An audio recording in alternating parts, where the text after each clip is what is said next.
Hey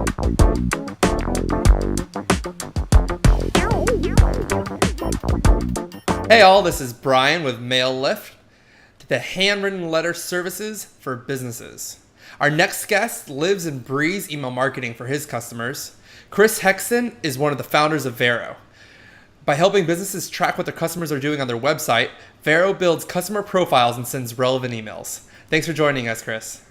No worries. Pleasure to be here, Brian, and hello to everyone. Chris, would you tell us a little bit about how you got into email marketing and your background with segmentation? Yeah, sure. I mean, I guess my deep foray into email marketing really came with starting Vero. So I've learned a lot over the last 2 years. So Vero's about 2 years old. Prior to that, I had ran a consultancy where we built websites, so mainly e-commerce stores or other software products for other businesses. And I think that's really when I first got to see what these companies were doing when it came to their launch marketing. We'd be building their website, and they'd obviously be trying to build some traction whilst that was happening. And we found that a lot of them, first of all, wanted us to build these sort of tools into their product, so they could play with their emails and easily send emails. We got a flavor for the sorts of automated emails that these guys were trying to send. And over time, it just became really interesting to us that we kept doing the same thing over and over for different customers, and there was no tool that really helped them automate and test a lot of these emails. And so that's when I started to get really interested in, why didn't that exist, and what sort of stuff were people trying to do, and was there a gap there that Vero could really fill and help people send better emails or send smarter emails. So that's where it all began 2 years ago. So it was, you started consulting, you found a need, and you pretty much created software to fill your job. Yeah, the classic B2B SaaS story. Exactly. Yeah. So were a lot of these early stage companies or later stage?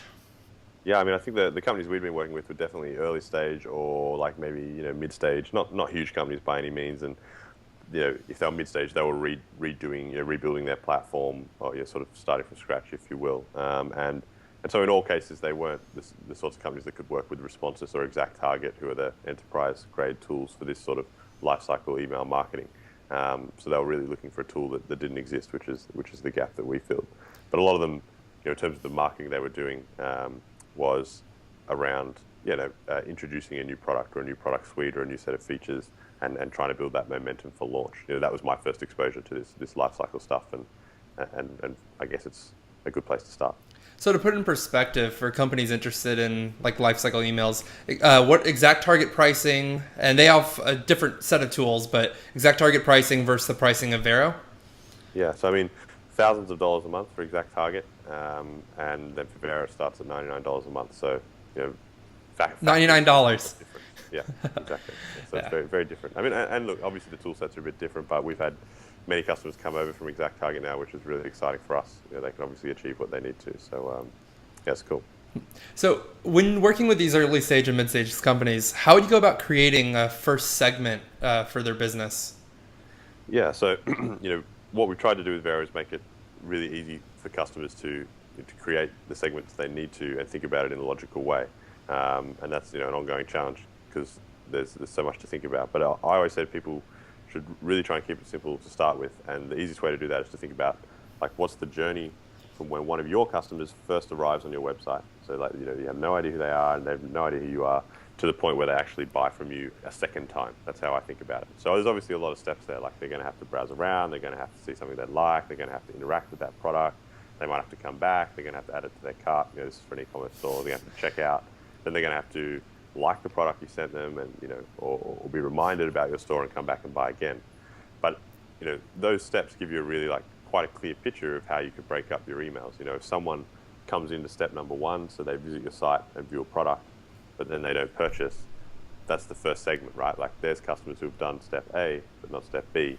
Create a segment around that and think about the types of emails you can send them. So I always say to people, if you're just starting out, think about your customer's journey. And most people know their business pretty well. They know what that journey looks like, at least at a high level, and that should give you 3 or 4 really solid segments that you can then start to play with. I think we started completely backwards. We started by who is not converting, and we were bucketing those people, and we're like, okay, so since our handwritten letters are designed for businesses. We had people that weren't converting because they were just consumers wanting it. So we had a bucket for consumers, and then we started segmenting based on those buckets. That's how we started. Well, that makes, but I mean, in a way, it's end up at the same place. But yeah, that makes sense. What scenarios and maybe some of those buckets or segmentations that you've done in the past would you say direct mail would probably be a good fit?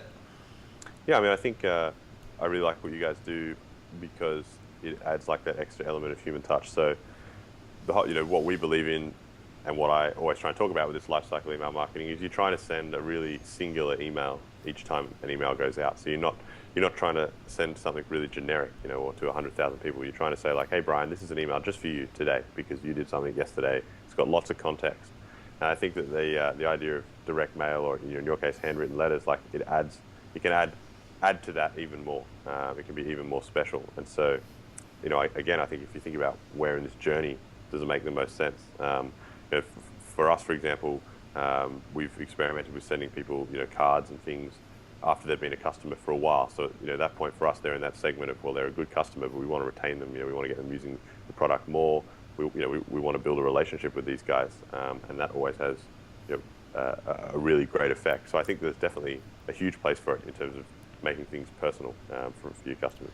So I read posts you did in Marketingland, marketingland.com, and you talked about, just like you are with us, personalization. When did you, I think for most people it's obvious to personalize it, but when did you realize that could be an entire business of its own? Yeah, I think, I think people are really, like, what's certainly obvious is using people's names and details in the email. So in terms of that basic personalization, definitely, like, most people seem to do that, which is really great. And it's actually really interesting to me. I have a lot of people say, like, oh, that can't work. Like, no one responds to having "Hey Chris" in the subject line. But there was like this test that Aweber did last year where they sent an email out to their blog subscribers, and I find this really good because, like, Aweber's an email marketing company. Their blog subscribers are going to be email marketers, or like pretty savvy people, I would think.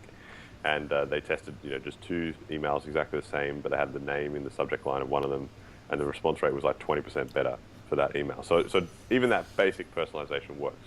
And so that sort of thing is what gets me excited initially. But then, yeah, the idea of, well, what if you go beyond that? So, like, yeah, definitely important to put "Hey Brian, hey Chris" in there. But what if you go beyond and you say, well, not only are we sending you an email where we know your name, but we're sending you this email because yesterday you used feature number A in our software, or yesterday you looked at this lovely red T-shirt on our website, and we're sending you an email about that. And for us, it was, email marketing is not going to go away. It's a fantastic marketing channel. But obviously that we get a lot of email, a lot of consumers get disenchanted with that. So what if every email that you could send actually mattered or meant something to the person receiving it?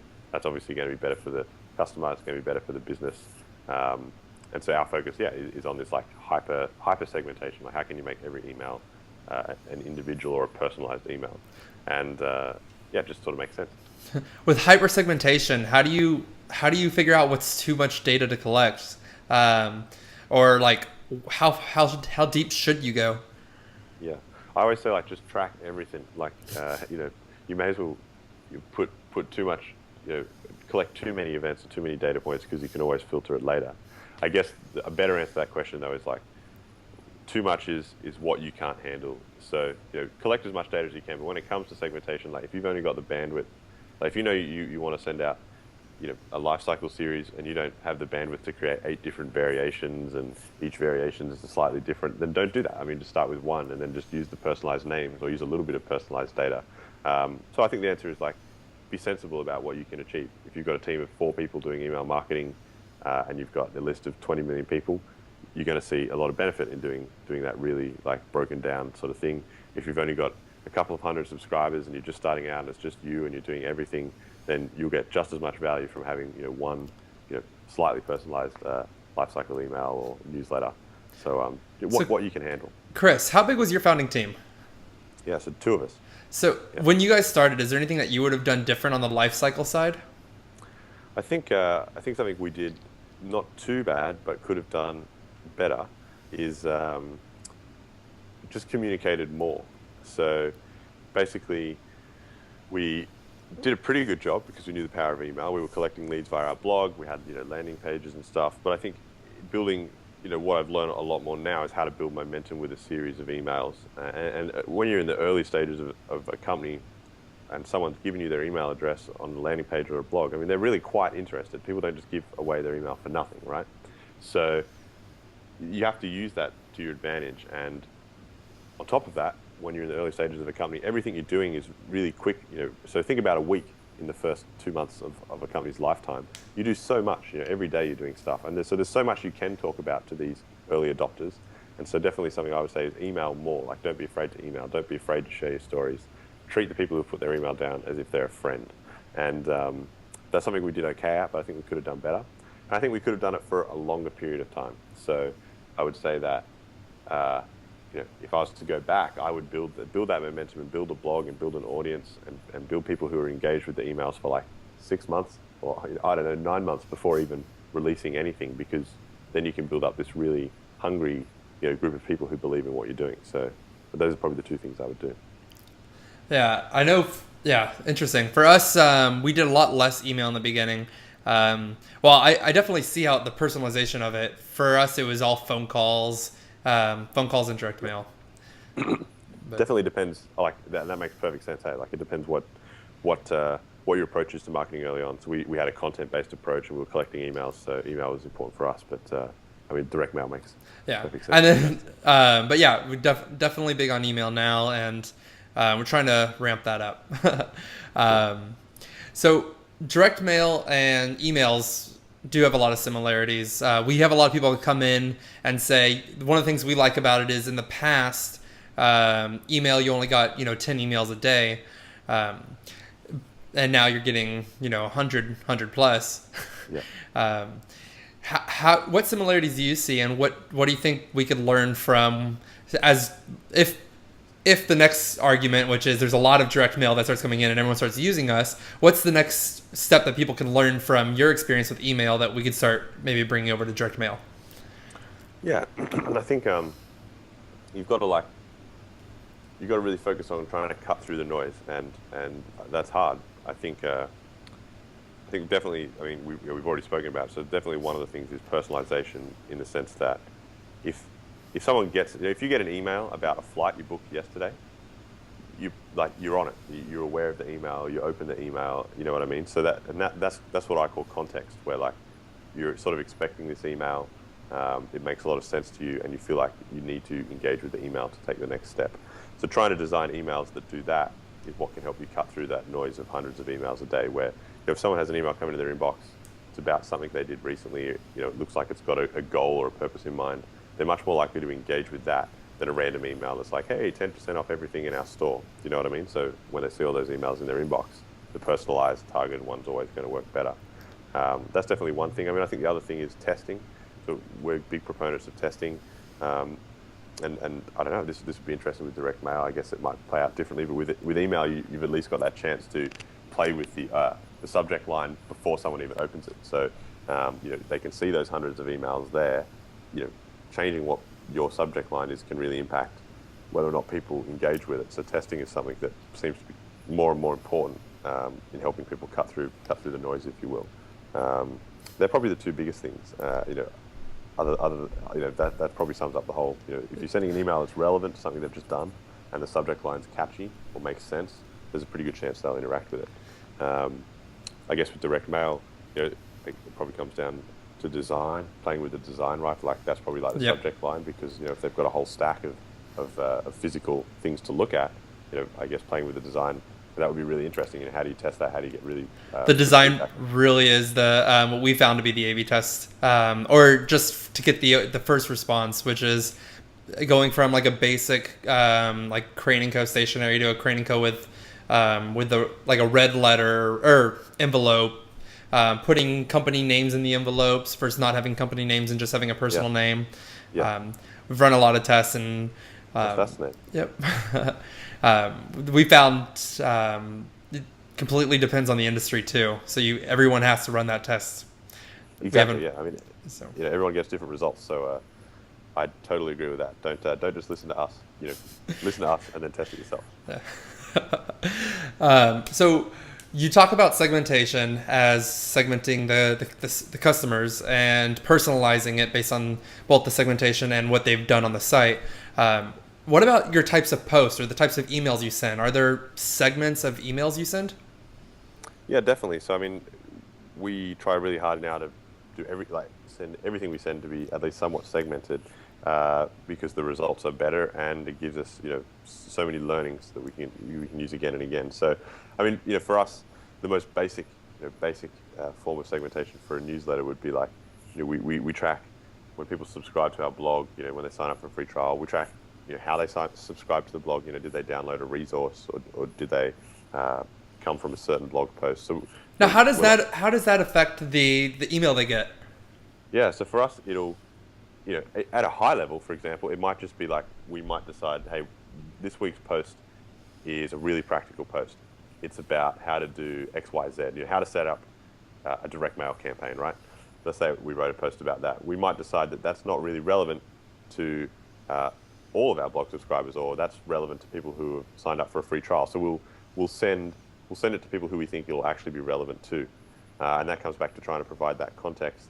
And also it comes back to, I guess, cutting down the amount of email you send. So we try not to just send everything to everyone, because then people get an email every day. You're adding to your own noise.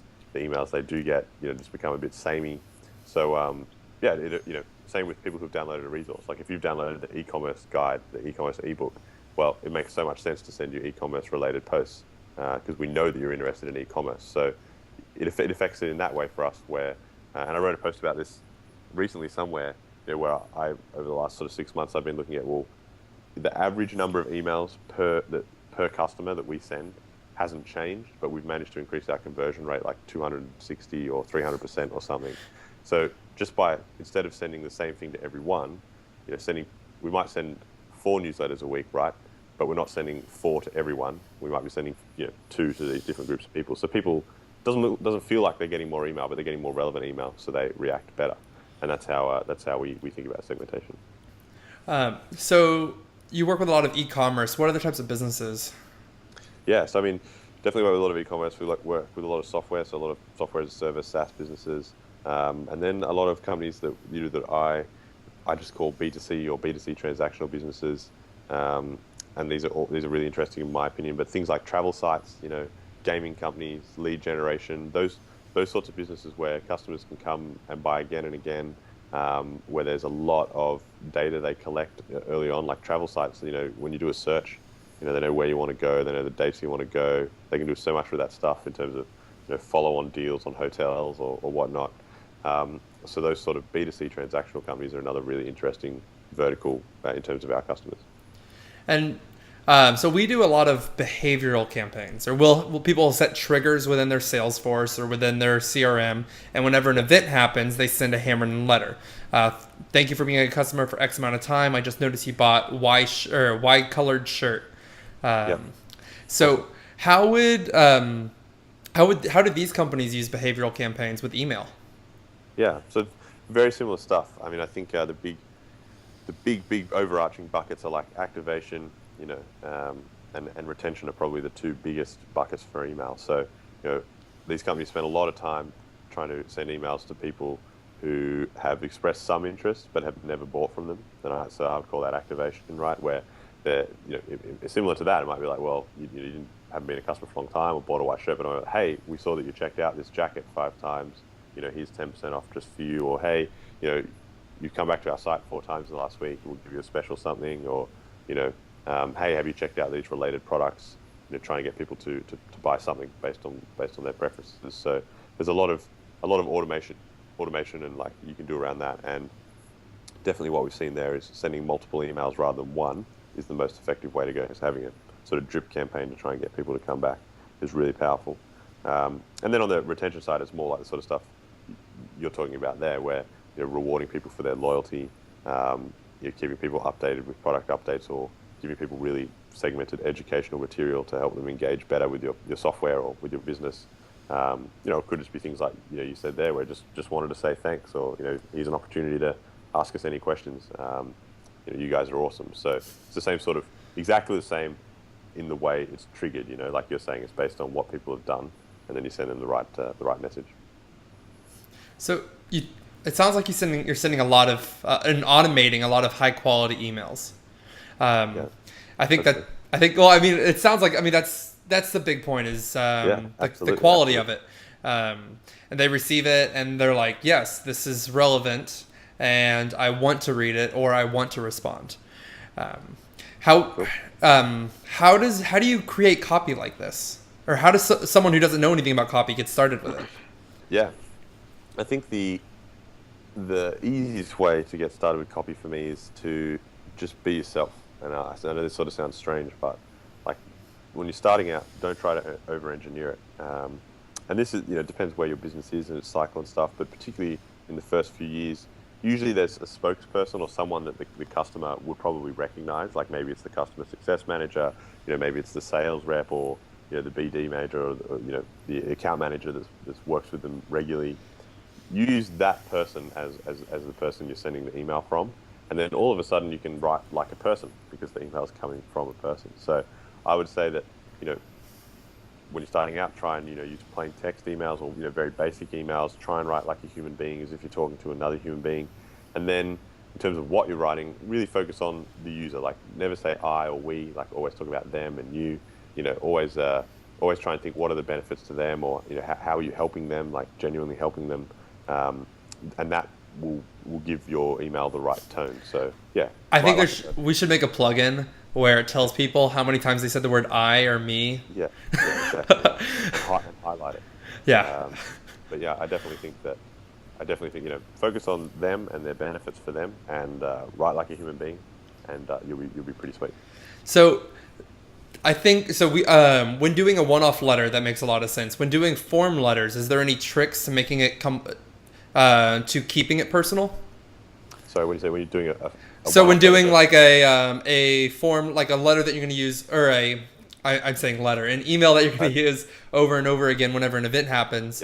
yeah, yeah, Can a you template. can you Yeah. chat or like share some examples? Yeah, so I think, for us, the way our customers do it, it's the same sort of thought. So I mean, we obviously use our own tool to do our own email marketing. So we automate a lot of emails when people sign up for a free trial for Vero, and then those emails are different based on what they do. So if they install our software, if they don't, if they send their first email, if they don't, and so all those emails are automated and templated, if you will. But they're all set up to automatically come from different team members' email addresses. So the early emails come from James, who's our CTO, and he's the tech whiz. So the first part of setting up Vero is to install some JavaScript. So those emails are coming from someone relevant in the company, very relevant in the company, and helping them achieve that direct goal, which is like install the software. And so the emails are still very basic. We play with different things, but they're not fancy and they don't have tons of pictures. They're very much just like, hey, I'm James, and like here's what you should do next, and here's a little screenshot, that sort of thing. So the email is still very personal, and we try and use dynamic tags to insert first names and those things to give it extra flavor. I want to point that out to our audience. I think that is a really good tidbit that you don't find in many email marketing tip sheets or blogs. Is you guys actually picked, like, depending on what your goal is at each step in the life cycle, you picked a different person to have the email come from. Yeah, exactly.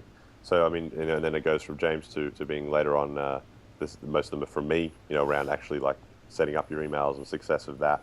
And then there's a couple in there from Damien, who's our product manager as well, around getting feedback or how did trial go, things like that, which obviously makes sense from his point of view. So we just try to think about it like, if a customer signed up and they're asking us questions on the phone or they're in the room, who would answer that question, sort of thing, and send the email from them. So when I've heard a lot on why people buy, and one of the things I've heard recently is people buy because of curiosity, greed, or fear. Any of these emotions something that you try to stay clear of? No, I mean, I think that's I've heard many people say that before. I think it probably relates more to what you're selling and how you think your audience will react.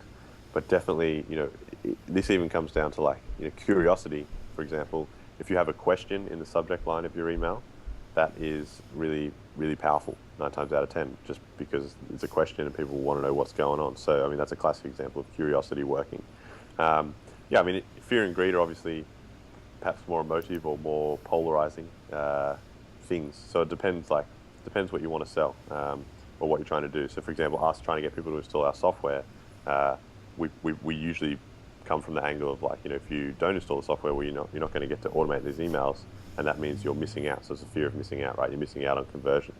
But we sometimes also talk about, like, here's what another customer's done where they've, 2 times their conversion rate. And so that's greed, obviously, because then they think, well, it's a combination of both. Like, I want 2 times my conversion rate.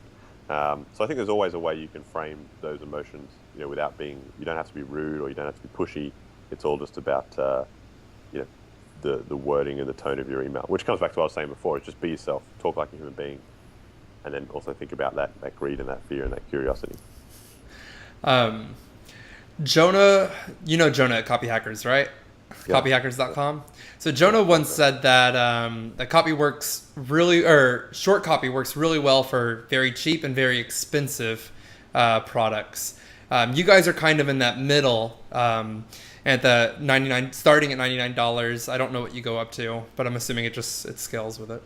Exactly. And we're kind of in the same place. People are spending, they're not spending necessarily thousands a month. You could get started with, 1,000 a month or less.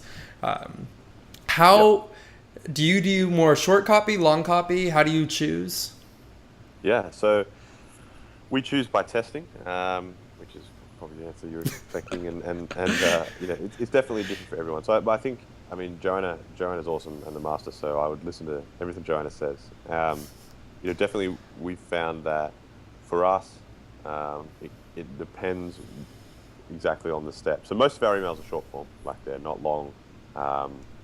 We try to be brief, we try to get to the point, we try to have a single call to action.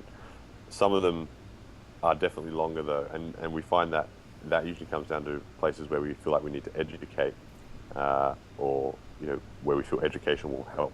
So if someone's trying to set up their first email, the email we send people to encourage them to take that next step is quite long.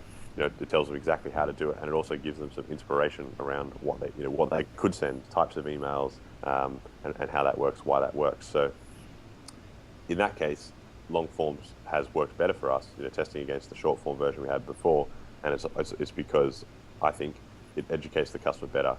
It gives them more information. It allows them to really understand what they're trying to achieve in setting up their first email, and it gives them step-by-step guides on how to do it, which works better than just constantly nudging them saying, hey, set up an email. So by giving them that guidance, it works, and you can only do that with a longer form email. So I think that, I think for us anyway, in terms of our own tests, what we've seen is like where there's an education, like where education is the key, and you've got a lot of stuff that is really useful and should be explained, long form usually works better. So Interesting. That would probably be my general rule. It reminded me of a past client we had that sent packets. So they had a product that was about $30,000, and they knew people would use it, but those people that would use it didn't know what they do. So they sent letters with six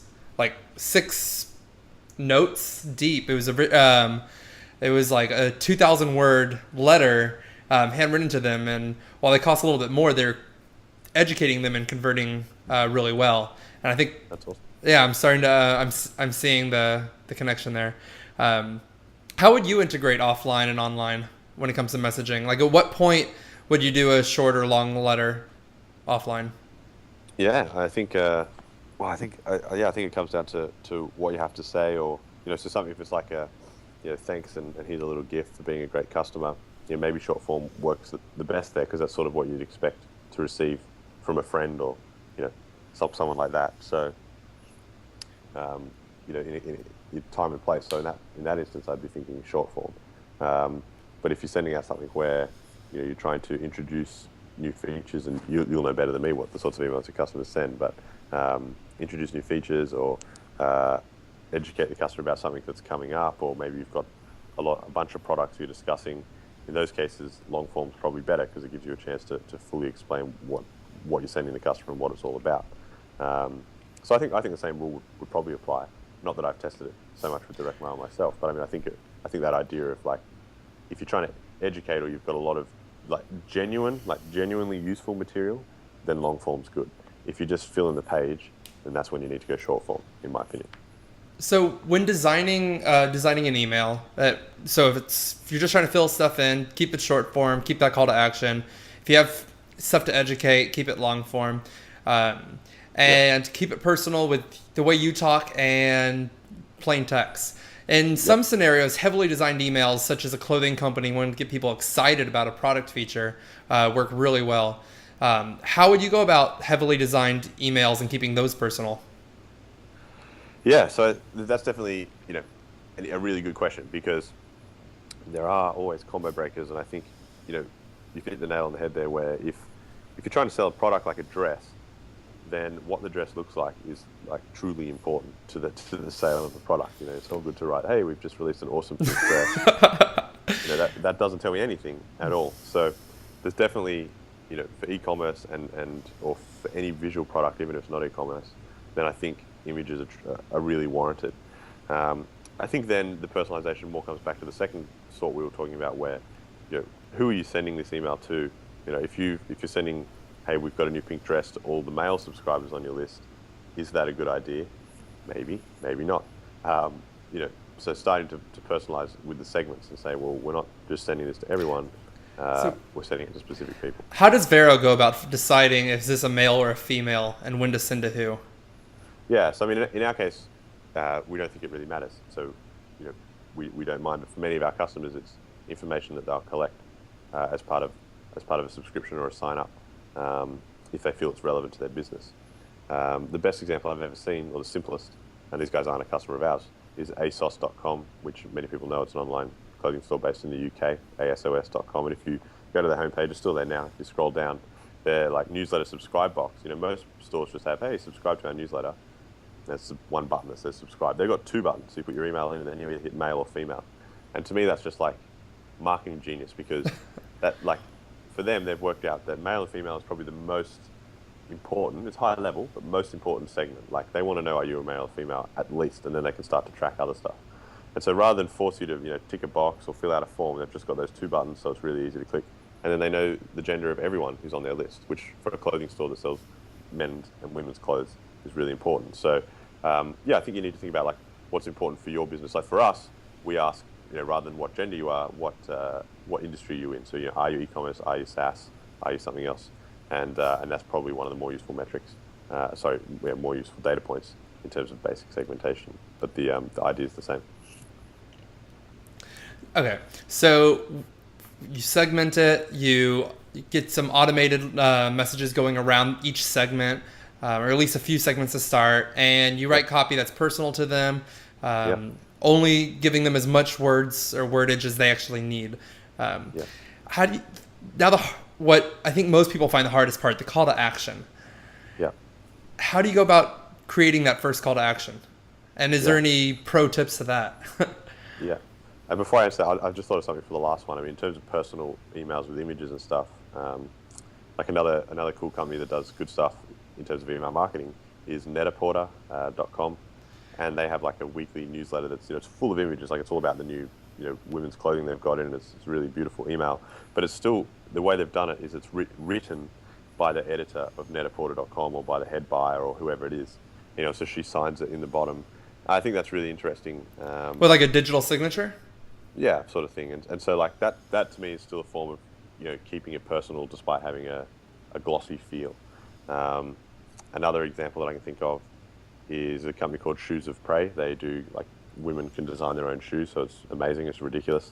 And so if you check them out, a lot of their emails, one of the founders, Jody, she's the sort of the face of the business, if you will. So a lot of the automated emails they send, they sort of come from her, or they're her pics, or this is, I really like your shoe. And so again, they've found a way, the emails are still, they're not plain text, or they're not, basic or personal in that, original sense I was talking about, but they've found a way to still inject, the life of an individual into the email. So I don't know, there's a few things you could look up. Yeah. Another one you popped into my head was Maddie and Cohen over at Pop Basic. Madeline's the face over of their e-commerce, and every time they release a new micro collection for the women that follow them, it's from her. Yep. There you go. So exactly. I mean, it's just keeping that personality. But yeah, answering your question you asked was around how do you go about constructing a successful call to action? Yeah. Yes, Chris.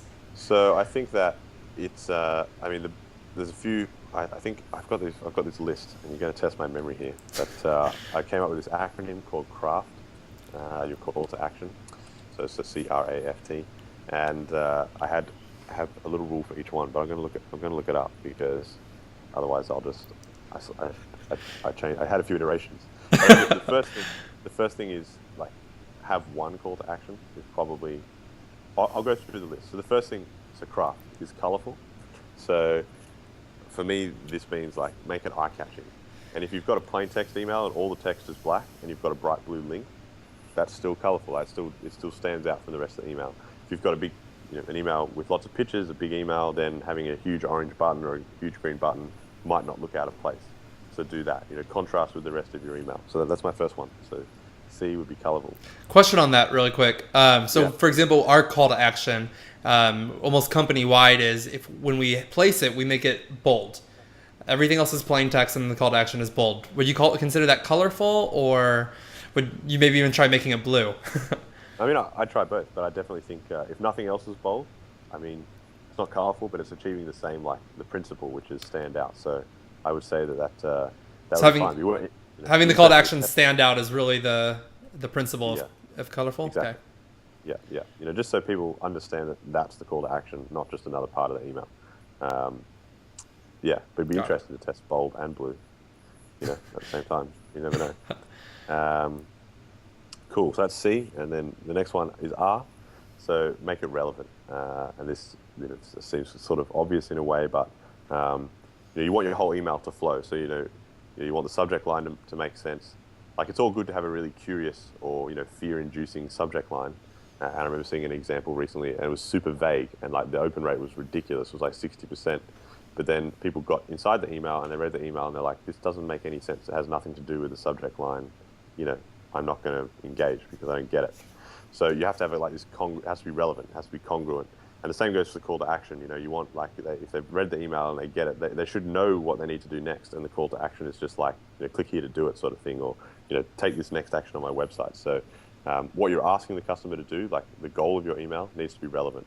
And the trick to getting that right is thinking about it before you send the email, before you write the email. Like what are you trying to achieve with this email? And that comes back to segmentation and the customer life cycle. Like I'm trying to get people who viewed this jacket 5 times to buy this jacket.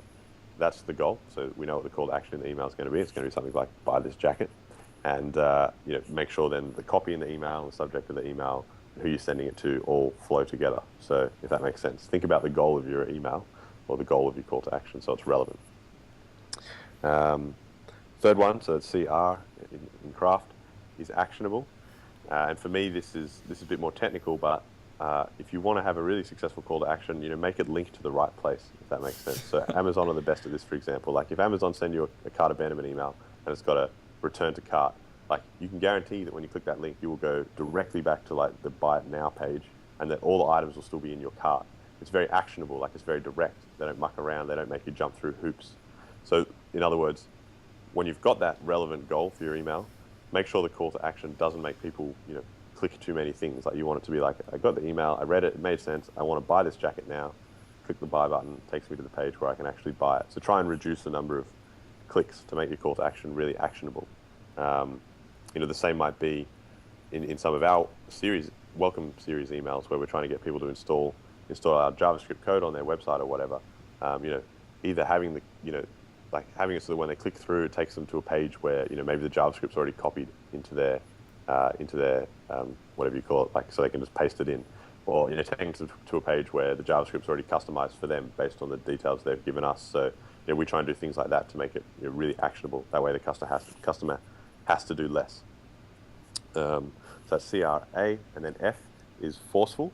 So for this, don't be afraid to have a call to action, and don't be afraid to even repeat the call to action. So have a bold call to action. Put it in there twice. Put it at the top. Put it at the bottom. Put it at the bottom, and then put it in a postscript. So you do PS. Check this out again.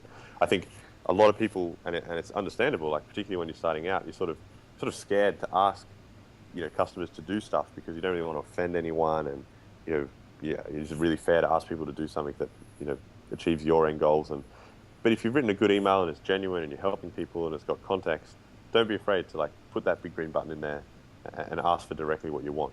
And don't be afraid to put it in there multiple times. Lots of the best email marketers do that. So know what you want and be forceful about asking for it. With long form, is it often that same call to action throughout it, or different call to actions? Yeah, I mean, I usually vote for, it might be the same lead to the same place. The wording, you might repeat it a few different times, might have different wording, or maybe one of them's an image that's clickable, like the pink dress, which is, and then you might have a buy it now button, whatever in your HTML email, but they'll lead to the same place, right? So the goal or the ultimate call to action for the email should be singular, and then you can play with how that works. So I know Kissmetrics do a lot of long form webinar invitations, like this is why you should come to our webinar, and their webinars are really great, and they will have the same ultimate call to action, which is like register for the webinar, but they might, at the bottom, it might look like it's a, hey, do me a favor and check out this webinar, whereas like halfway down there might be a big green button, further to the top there might be something that's like, don't miss out, you have to put your name down now. So like the wording and how they do it's different, but it's all getting to the same place. So I find that works well with long form.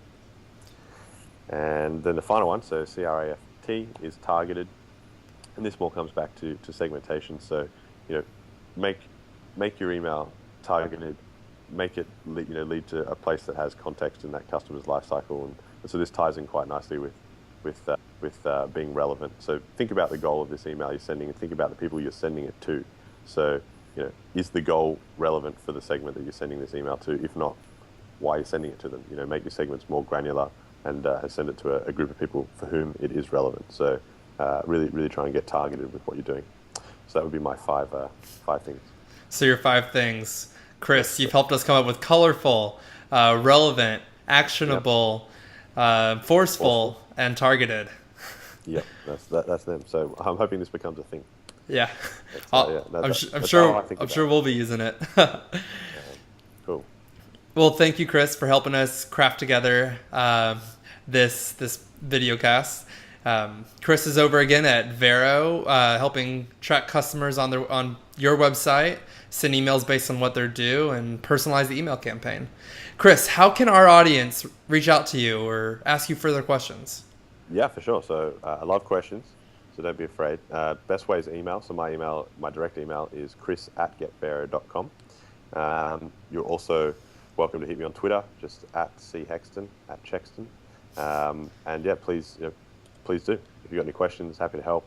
Even if it's not email related, it's always nice to meet smart people doing cool stuff. So please do. Thanks for joining us, Chris.